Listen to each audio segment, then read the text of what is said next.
Então vamos lá, vamos testar aqui um pouco, né? Vamos fazer o seguinte, vamos criar uma variável que eu vou chamar de, por exemplo, de numérico, né? E ela vai ser do tipo booleana. Uma variável do tipo booleana, ela recebe true ou false, verdadeiro ou falso.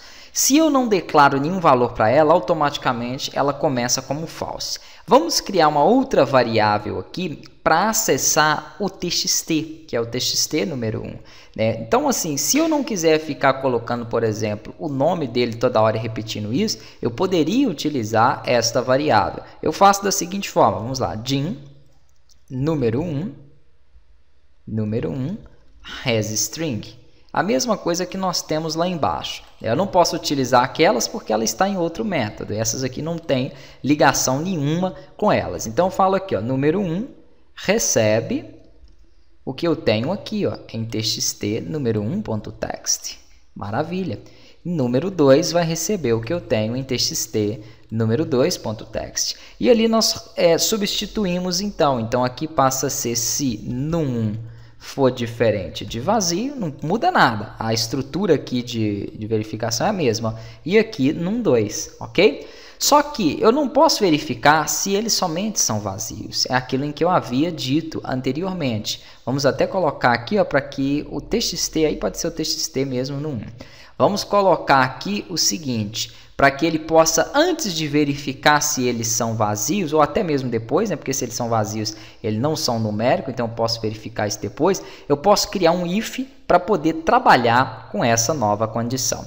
Este if que vai trabalhar com essa nova condição vai funcionar da seguinte forma, ele vai ser antes de chamar o botão calcular, então vai ser um if dentro do outro, uma condição dentro da outra.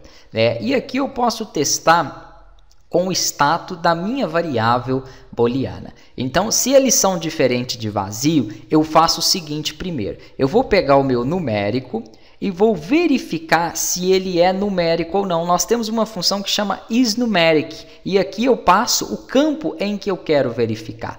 Por exemplo, se o número 1 é numérico ou não. Ok? Então, estou pegando a minha variável numérica e estou verificando se o número 1 recebe um valor de número ou não. Se ele não receber, aí eu posso então fazer essa verificação. O que acontece aqui? Ó? Se ele receber um valor numérico, ele vai receber true. Se ele não receber o valor numérico, ele vai receber false. Então eu posso verificar o seguinte, se numérico é igual a true. Ok. Se numérico for igual a true, ele vai então calcular e desabilitar. Primeiramente, vamos aqui na calma. Eu estou testando somente o número 1. Se o valor dele for igual a numérico, ele calcula e desabilita. Caso contrário, então vamos aplicar um else aqui. Vamos colocar também um message box. Vamos colocar um message box falando o seguinte: digite apenas números. Ok, e vamos testar esta informação. Então vamos lá. Aqui eu vou colocar no valor 1 um texto e no 2, como eu não testei ainda, eu vou pôr número, para ele não dar erro. No 1, então, ele tem que verificar isso. Se ele não é numérico, lá, digite apenas números. Maravilha. Né? Eu poderia depois colocar para ele limpar quando der essa mensagem, fazer isso. Se ele for numérico, ele tem que conseguir, então, trazer para mim o resultado. Maravilha. Vamos aqui recapitular o que foi mostrado. Eu declarei uma variável chamada numérico, que eu vou até mudar aqui para numérico 1, ok? Vou colocar aqui numérico 1, porque nós vamos ter que fazer com o 2 também, então pronto. Numérico 1 e verifico se ela é booleana. Recebo valores para os txt. Isso aqui não é obrigatório, eu poderia ter continuado colocando aqui, ó, txt no 1.text, txt no 2, é só para poupar um pouco a escrita para mim.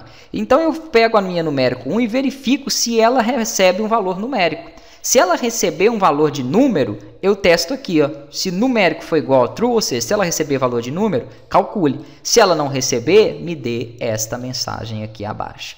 Agora, a mesma coisa que eu fiz com o numérico 1, eu tenho que fazer com o numérico 2, para mim poder testar os dois. Né? Então, aqui eu vou colocar numérico 2 e aqui eu faço uma condição composta, que é o que eu já ensinei vocês fazerem. Né? Não obrigatoriamente nós precisamos de colocar os parênteses, ok? Eu tinha colocado ele aqui, mas não precisa não. Ó. Vamos colocar aqui numérico 2 Numérico 2 é um costume, um vício de linguagem que eu tenho. Ele não dá erro, mas não tem necessidade. Então, se numérico 1 for verdadeiro, for número, e numérico 2 também for número, vai então calcular. Só que aqui eu tenho que declarar. Ó, numérico 2 recebe o quê? Numérico 2 recebe o valor que vier da minha caixa TXT número 2. Vamos testar então se vai dar certo na próxima aula, né? E eu vou explicar também algumas outras coisas relacionadas aqui a essas condições.